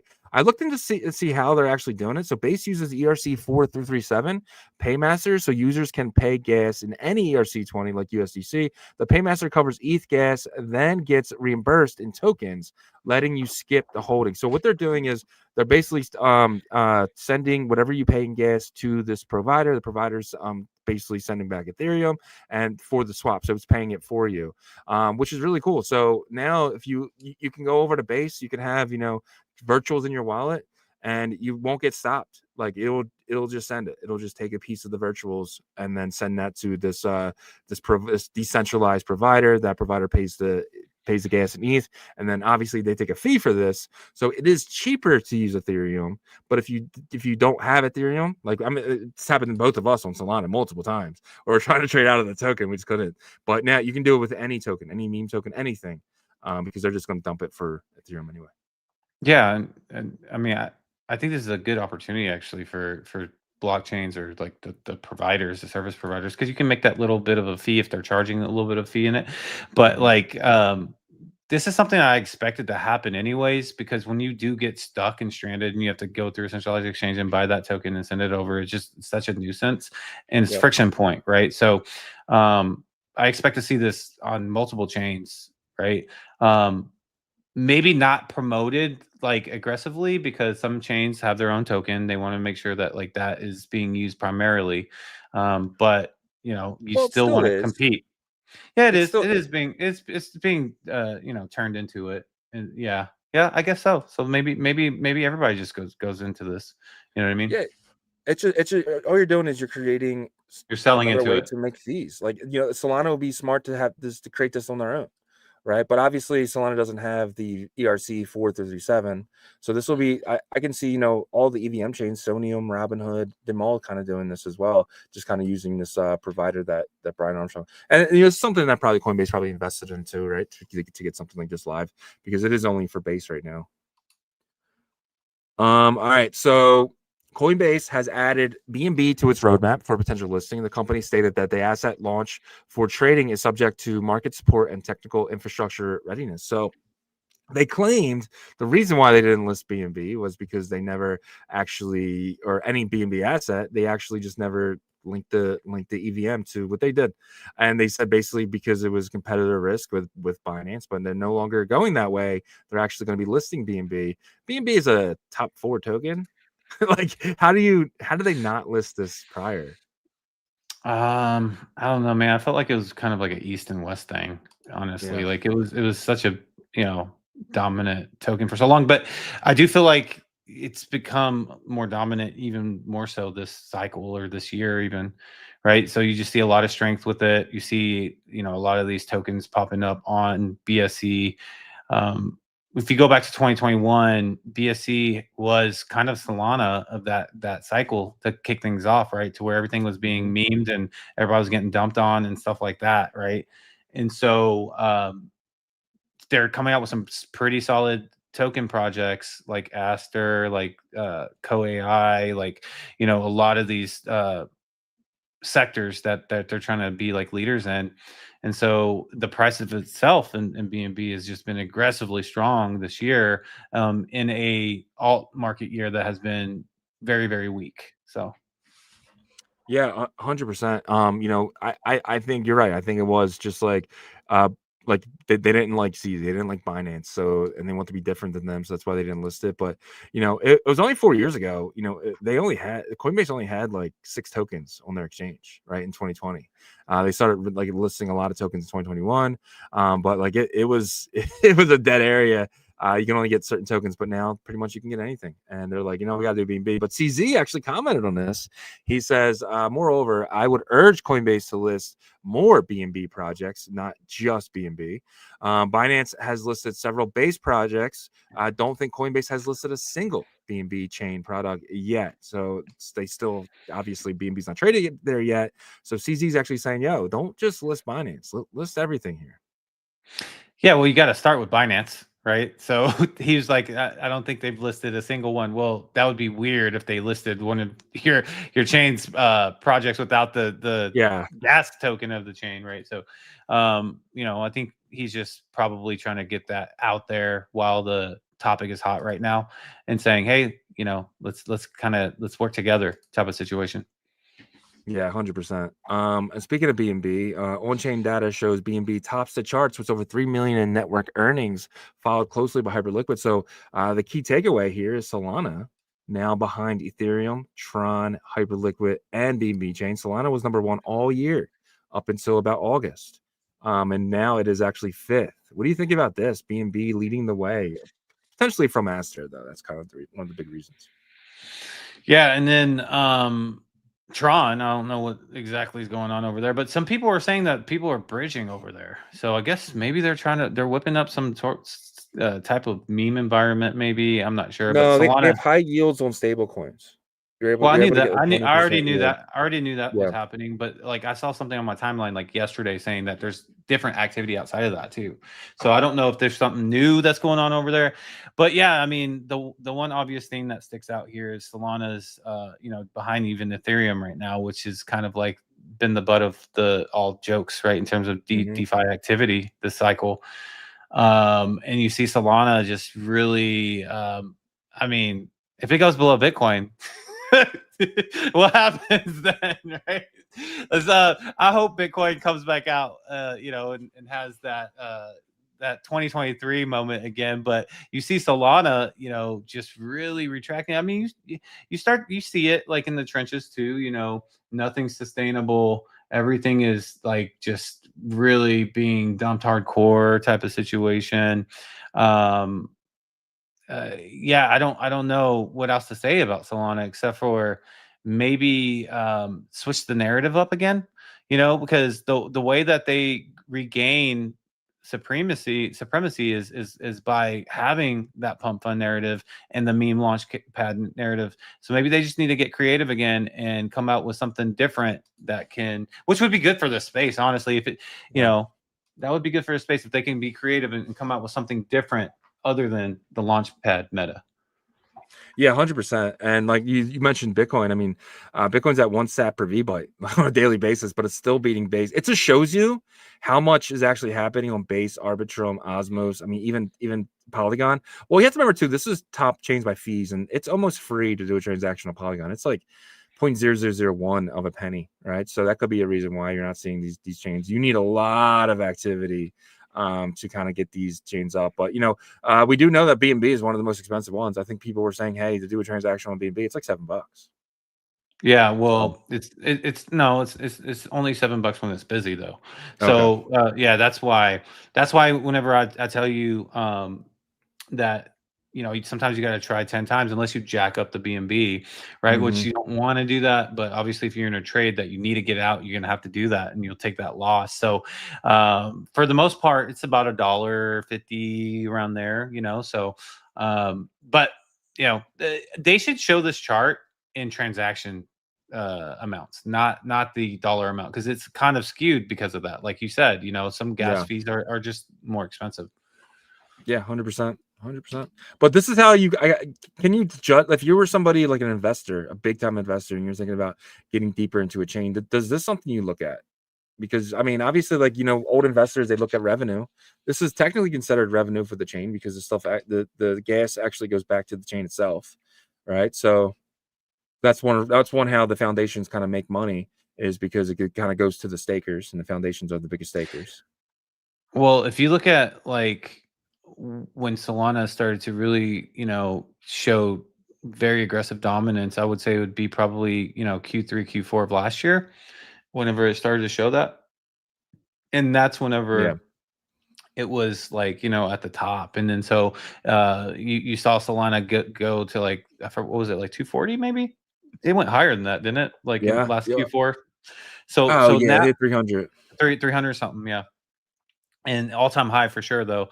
And then now what are you seeing with BNB? It's clearing all-time high like easily. So there is a correlation, I think, of who's the king of the hill type of situation. And it's right now it's Binance. Yeah, 100%. And Ethereum was on there, right? Ethereum ranks as #1 ecosystem for new developers in 2025. So new developers are coming into crypto, and they're going to Ethereum right away. They're going EVM tech because obviously EVM tech is Arbitrum, Base, Optimism, Starknet, Unichain, and so on and so on. Hundreds of different ones, right? So the builders, when they come in, they're either going to Bitcoin or Solana. I don't even see there's BNB. So people aren't coming in and building on BNB. They're building on with EVM models. Why do you think that is? Why do you think people are choosing Solidity and EVM? Do you think it's just because it's trusted? Well, I think it's because, there's a high probability that like, if a large corporation comes into our sector, that they're going to be using some sort of EVM tech stack, right? So it's just a numbers type of situation to where there's a lot of these great solutions that are under the EVM tech stack, right? Base, you got Arbitrum, you got Optimism, like all these, like you just need to learn Solidity to be able to operate. So from a logical standpoint, it makes the most sense to go into Solidity straight for, and especially with, I think developers are starting to change their tune on crypto developers. They used to laugh at crypto developers a lot and just they hated it because you're talking about, what they saw as computer programming language as kind of elegant and like figuring things out and, going through all these different languages and saying, I mastered this one, I know all these. And then, they look at Solidity and they're just like, what is this crap? Now I think they're like looking at kind of the AI arms race. And I think that they realize that, hey, look, there could be an opportunity over here for me to be, yes, they're going to probably vibe code still, but like if you can be, you still need developers over here to know, to guide the AI and all those things. And so it's going to be interesting to see how much, how many developers pour into Solidity and our space in general, because there could be some hot, sectors that maybe not a ton of people are going in, but then there's eventually there's going to be like liquidity that's pours into some of these maybe that are unique, and then they'll be like, okay, well, I can add that to my arsenal too. So yeah, there was one chain on here that shocked me. Want to take a guess which one it was? Yeah, let me see here. Stacks. Yep. I got it right on the mat there. How is Stacks above Stewie, ICP, BNB, and Aptos? I see why it's over Stellar, but over Aptos. Isn't that insane?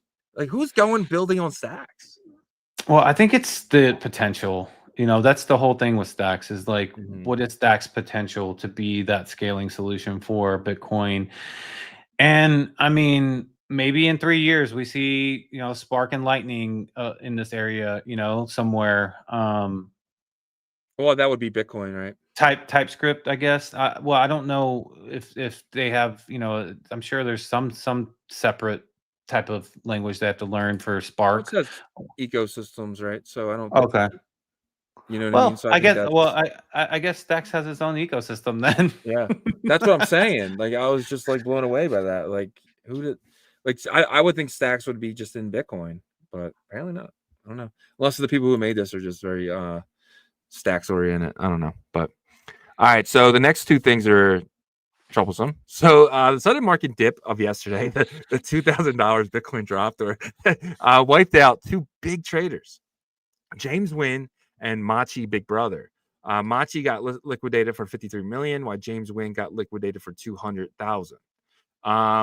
So James Wynn is only in here because it was a lot higher because he did 20x, so he technically was like $20 million for James Wynn. But what do you think? These guys, man, can't catch a break. Are you feeling for Big Machi now and James Wynn at this point, or are you just like, just stop what you're doing? He got liquidated on $53 million. So that's the position. This was the past month, yeah. And okay. I was about to say, because I think it was like a large portion of that was like from last week. Yeah. Okay. So maybe it was another like 10 million or something that equaled together. Yeah, I mean, Machi Big Brother is obviously someone that's been in our space for a good minute. He's well known, for his ape PFP and these big KOLs getting hit right in the gut. I mean, but like, I don't know how James Wynn keeps coming up with more money though. He said he made 32 million off of Pepe. Well, he's lost a lot. And I do know that like he ran up, a lot from, I think, was it earlier this year that he ran up to like a huge P&L and then lost it all and then some. From November to January, he made like $100 million or something. And then all on Hyperliquid, doing perps, right? So and then he lost it all in February and March. Well, I know some people heard him on Spaces and say, he doesn't sound too intelligent and stuff, but like he's able to, still have this money and stuff. So he's putting it somewhere. Like, I think he's like putting stuff in spot and stuff like that. Right. So that's the only explanation I can think of, unless he's getting like money from CZ and Binance or something. He's just whoever he talks about, that's who he's getting money from. Maybe, I don't know. Yeah, 100%. Somebody is. I think he only has another year in crypto. Like, honestly, I don't think this guy can. I think he's going to get wiped out eventually. But we'll see. Let's move along though. This one's funny. Eric Trump says Trump family has made more than $1 billion from crypto. And I saw this, and I think we were talking, and I was like, why do you keep putting a target on your back? Why are you putting a target on crypto? Just stop talking, Eric Trump. Just stop. Like, seriously, like, all you're doing by doing this is putting a target on your own back for no reason. Just for you just kind of out there saying, oh, made $1 billion. We're amazing. Yeah, I don't know why he did that. You're right. It's just kind of I guess he needs to have a handler maybe or something to let him know. Maybe he's like his dad. He's like, no, I'm going to tweet whatever I want. But yeah, so do you think this might be one of the causes for the dip here? I actually think it is. I think you're saying people saying I'm dumping on the Trumps here. I don't know what the cause of the dip is anymore, dude. Like it's like it just dips, we dip, you dip kind of situation, right? We're back down to 107. Yeah, right right now. below. Yeah, I'm seeing 108.02 something, but like it's right there. Yeah. You know, it's hovering between high 107s to 108. And the bad thing is it's not like just wicked down to that and then it bounced. You know, like Friday was like, okay, got down to this really quickly and then rebounded very, you know, in a strong way. And then Sunday the rebound happened, and right now is just really, you know, where is this headed? Why is it headed this way? Well, I guess not even asking that anymore, just where is it headed? And when do we get back on track with some of these other assets like gold? And, you know, the M2 money supply isn't an asset, but it's definitely something that's been, you know, guiding Bitcoin, right? So yeah, interesting way this Q4 has been going. That is for sure. Yeah, man. WebJoe says the new dev numbers is just marketing. Yeah, that's probably what it is, honestly. It could just, you don't know where they're actually getting those numbers from. So this one's really awesome. So MoonPay launches MoonPay Commerce. MoonPay Commerce works by letting businesses accept crypto payments anywhere. It combines MoonPay's fiat ramps with Helios's crypto checkout tech, converting payments into fiat or stablecoins instantly. So depending on if that, you know, if it's like a normal you know, consumer or newer commerce area, it just goes in their wallet, just like if you pay your debit card. But this is really amazing. I think now if you have I'm not sure how MoonPay do they use decentralized wallets, or do you have to deposit into their wallet? You do have to deposit. Okay, so Yeah. the money in there though, you can now use it at commerce. What do you think about this? It's pretty big. Yeah, it's another on ramp, right? Well, You know, ramp technically. well, yeah, I guess so, because like you use MoonPay. Yeah, MoonPay is just really, I've used it to actually buy tokens, but then I think I used it with like a centralized exchange once too, which is crazy. Yeah, I think it was Upwork. Remember Okay. not Upwork. Was that the one that offered not Upwork? What the heck is this? The centralized. It was one of the first ones that brought XRP back. Remember? Yeah. It's one of the U.S. centralized exchanges. Anyways, that's how I had to deposit there once. So, yeah, this is cool. You know, Uphold. That's who it is. Uphold. Yeah. So this is you know, who are they competing with now? The PayPal's, right? The PayPal's. And so how does PayPal view them? How does PayPal view the digital? The PayPal is obviously going to be competing, in my opinion, like very aggressively in the digital payment market as well, or industry, right? They did an amazing job kicking things off with PayPal. Obviously, they got really dominant and could, you know, corner the market and charge whatever they wanted to. And so here it's a little different because there's going to be a lot of competitors in the beginning.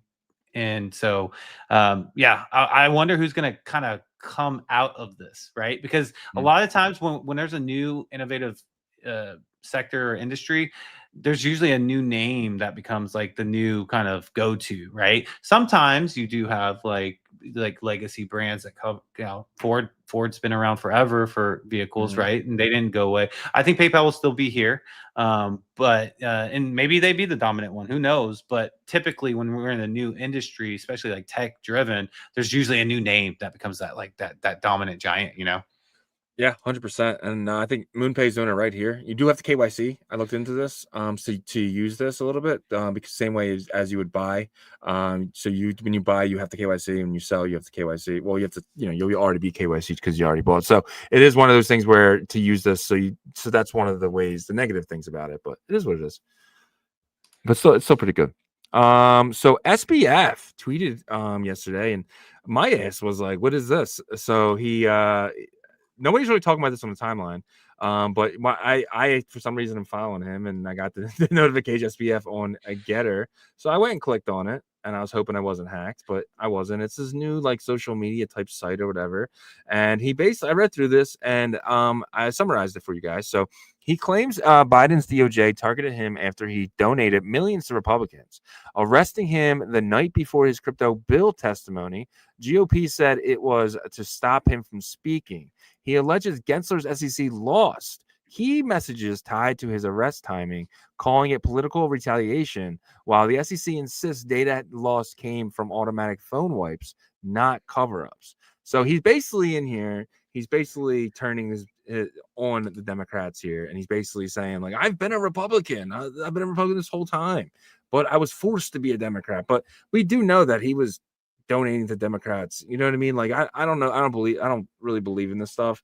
What do you take from this from SBF here? And the timing on this kind of shows you he wants to get out of jail. Yeah, I mean, he definitely wants to get out of jail, but he donated to both parties, though. I do remember that. I think he donated more to Democrats, though. And also, Gary Gensler was his, past instructor at MIT. Let's not forget that. So he had a friendship with him or whatever. Yeah, I think he was in a position to where he felt like he was on top of the world, and he was, probably saying, "Hey, I'll play ball. Let me know what the rules are," type of situation. And now he's probably trying to get on a good side of the current administration. Yeah. Do you think Trump pardons him? I don't know. One thing Trump likes is whenever you start being on his side and saying good things about him. So if all he needs to do is tell President Trump like how great he thinks he is, and then he starts saying, "I always liked that guy." You know what I mean? I always thought he was a nice guy. I always liked that guy. So it's probably worth a shot, right? Because of where he's at. But yeah, nothing to lose, everything to gain, right? So it's one of those things where if you had a bet on Polymarket, does SBF get out of jail in the next during this administration? Would you take the over 20%? 20% chance. 20% chance. So 20% chance. Yeah. Okay. There's a chance. There's a chance. All right. So moving along here. So before this crash happened today, Binance was sending thousands of Bitcoin and hundreds of thousands of ETH to liquidate more longs. So that's kind of what we're seeing right now. And we have like on-chain data to kind of back this up. So basically, and where is that? Oh, there it is. So you can see right at like 110, they were sending, Binance to all these places. I mean, bit.com. So pretty much they sent it to Coinbase. They were sending everywhere. It doesn't look like they're using Wintermute anymore. They did send the Wintermute as well, but they're actually, for the first time, they're sending it directly to their hot wallet on exchanges, MEXC included. Binance is the reason we're dumping right now. Do you agree? That's what people are saying. I mean, you're showing, it's like you showed me a picture of an apple, and you're like, "Is this an apple?" No, but are they selling? I mean, we don't know if they're selling or not. All we know is so. My question for you is this the reason for the crash, or is what I mean, or do you think that this is just? So this is where I think it gets like muddied. So we see a lot of these screenshots of Binance sending stuff to Wintermute, right? Yeah. And then I see something from like some spokesperson from Binance saying this is being completely misconstrued. This is not like us sending stuff. This is like just like customers trying to sell off or whatever, maybe, and then you got, the whole, online sleuth or on-chain sleuths that everybody wants to point a finger at somebody too, right? But I don't see the same stuff from like Coinbase. I don't see the same stuff. I've seen once or twice, or maybe one to three times, little screenshots of Coinbase and Kraken sending to Wintermute, but not like Binance. Like the way that people bring this up, it's like it's got to be like once every 2 weeks, to where like a massive amount is being sent to them. And so that's what makes me think that there's got to be some truth to this theory that Binance is selling off. And then also I go back to their token thriving so much, right? There's a couple ways to have your token thriving in a market where nobody else's token is really thriving, maybe like between 1% and 3% of the rest of the alt market. And then that's buying your token back, what I mean? And really propping it up. And for Binance to go from 800 in July to 13, almost 1400, I mean, that is absolutely nuts. Whenever you're just a supercharger outperformer, you know what I mean? Now the other people that have had, or other protocols and projects that have had their tokens do well in situations, Hyperliquid, we know kind of they have the strategy, right, of buying, using the fees to buy back. PumpFun eventually did that, and it started performing well. Actually, Merlin came out today and posted, by the way, this is news, is that they are starting a buyback kind of process right now, right, with their BTC Fi revenue and stuff like that. I believe was yeah. So makes sense, right? Of kind of how they've been being able to weather the storm, right? And so it makes me think, okay, is Binance making a ton of profit off of these, sale downs or whatever they're sending to Wintermute to prop up the token? I don't know. They got a lot of money for sure, so it could be a lot of different things. Yeah, 100%. Yeah, for sure. We'll find out. This does suck though. I mean, maybe it's for the best though, honestly, right? We are sitting at, honestly, like I'm in camp. I'd rather dump than go sideways. Yeah. But this is just nasty. I mean, I can appreciate your positive tones a little bit to that, right? It's like at a certain point, it's like, all right, you can't get any sadder, right? You can't get any more doom and gloom. So yeah, maybe that is the approach to have, is like, let's flush it out, let's get it out of the system. Yeah, 100%, right? So, and look, honestly, we've been going sideways here since July 9th on Bitcoin, right? I mean, it's been a lot of side. It's been, up and back down and up and back down. Maybe we have to come back down to this. I'm sure there's a lot of resistance right here at 107, right? So I'm sure we're going to hold this and then potentially mark our way back up. And that could be, out of it. Because you have to look at, it's funny to look at this, right? Because we actually did shows this entire time. So this is kind of back in March of 2024 when we first went live, we dealt with this sideways, right? But then eventually a breakout, and then in November till I want to say about April, we had to sit in this sideways before we broken out, and now we've been sitting in this sideways. So to me, it's kind of like, whatever. If you need to go back down and touch this line 99, touch it, whatever, just do your thing. But then we gotta get out of here. Sooner we touch this line, in my opinion, the better it is. And I do think we have to come down and touch 100. 99. Wow.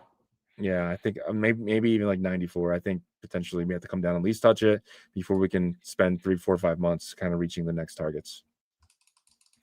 So, but this is just a line I drew, right? I'm not but this is just something that has been in place since October 2023, since the ETF really went through and back then. So, but yeah, man. And it does look like we knocked out all of our news. I thought we'd have a lot longer of a show, but that's it for you guys, man. 222 guys over here, almost 200 on X. Shout out to X, man.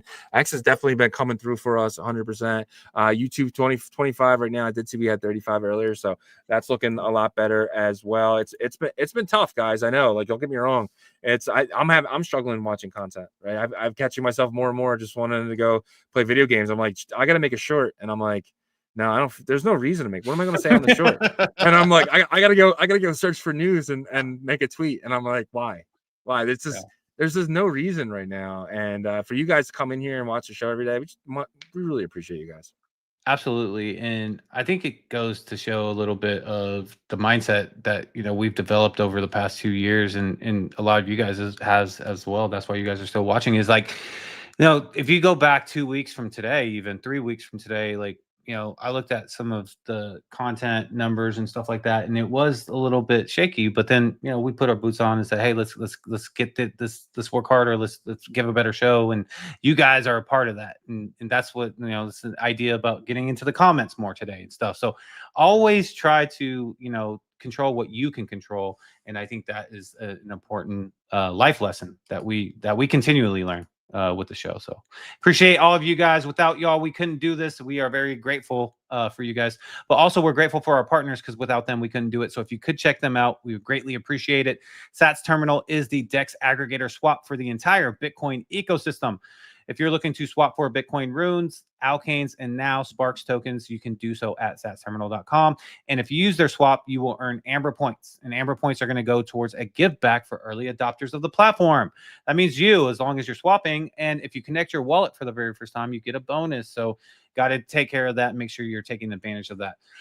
They also have an awesome borrow against your Bitcoin product. If you go to their homepage and click on that second link, you can see the rates that they're offering. They have partnered with two of the largest borrowing and lending protocols in the entire industry in Morpho and Aave.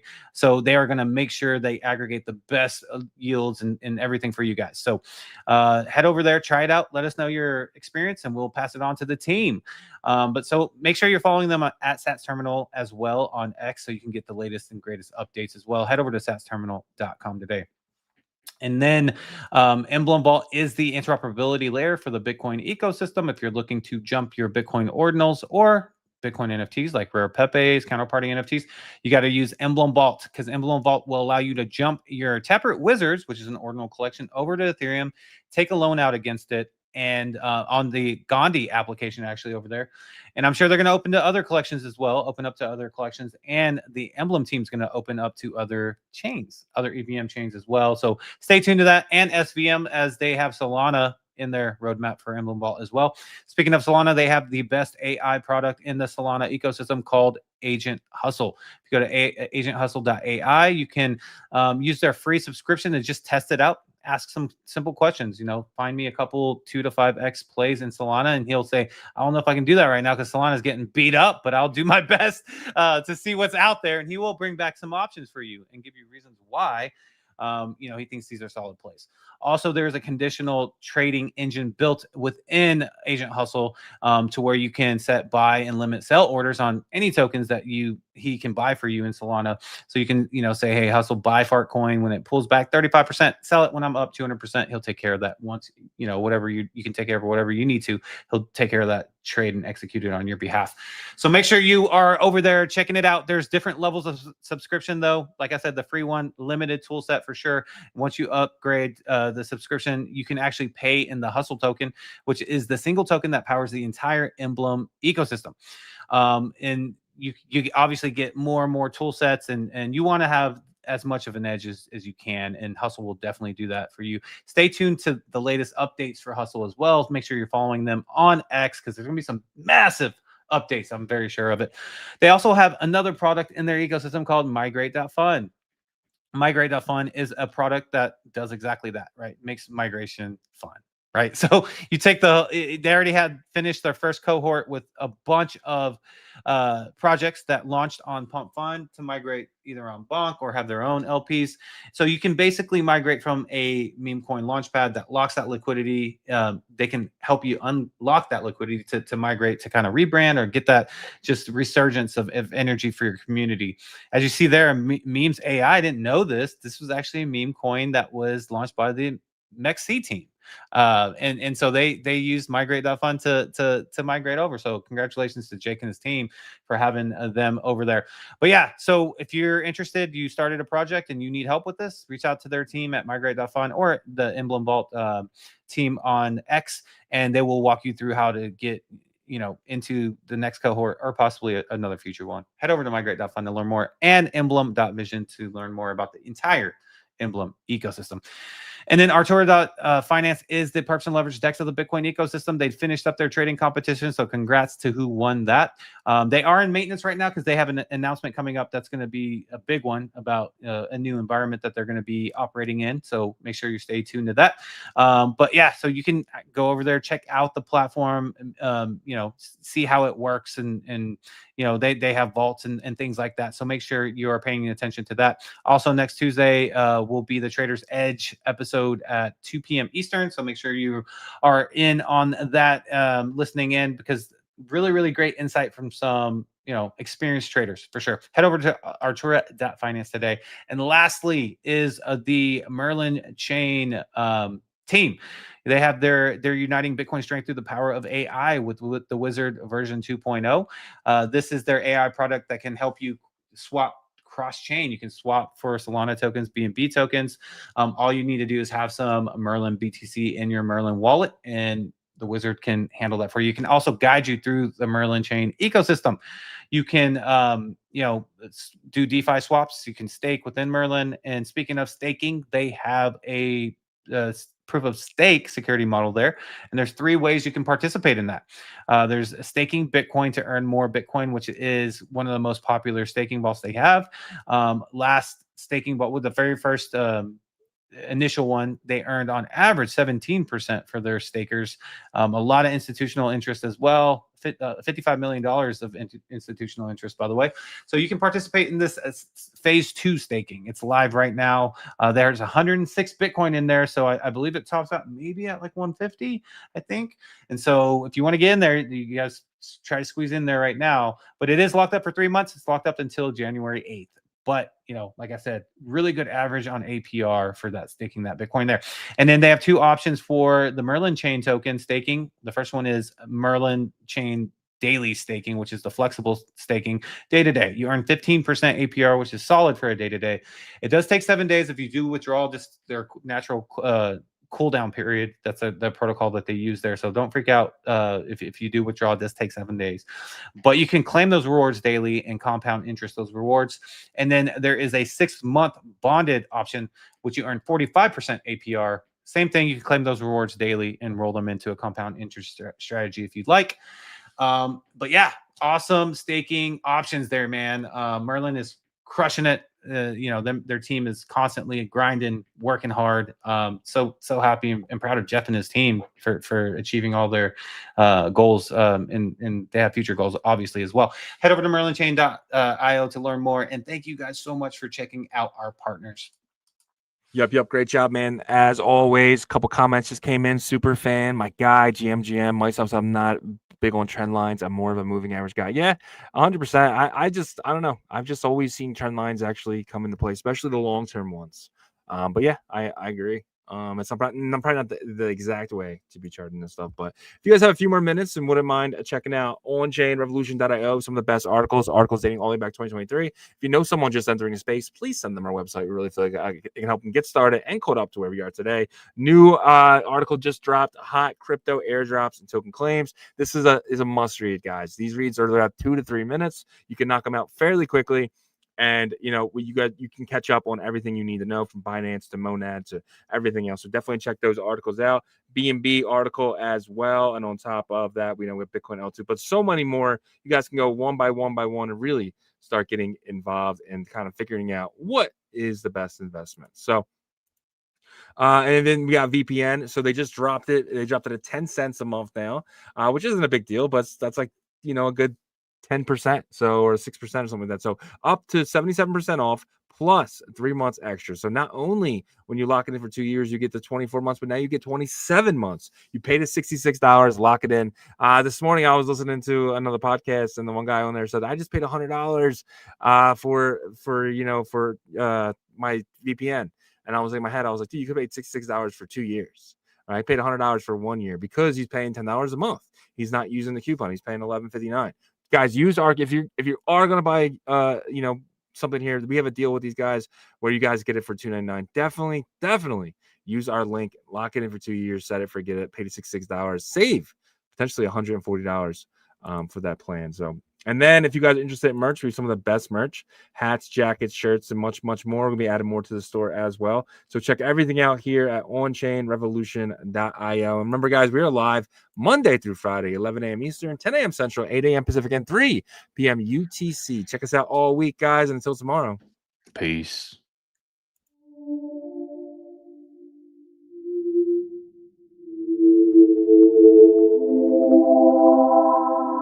OnChain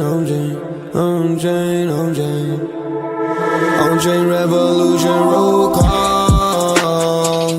Market recap. You not bullish enough, no. You not bullish enough, no. Look at the price go.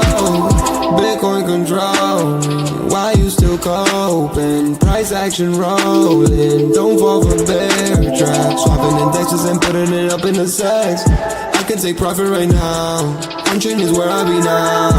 You can never look back. They don't want you to know. How did the market react? Fear and greed gotta die. Now we bridging the tokens and arching the network right now. You know how crazy we are. Nookies are savages now. They know how crazy we are. Chain abstraction, main attraction.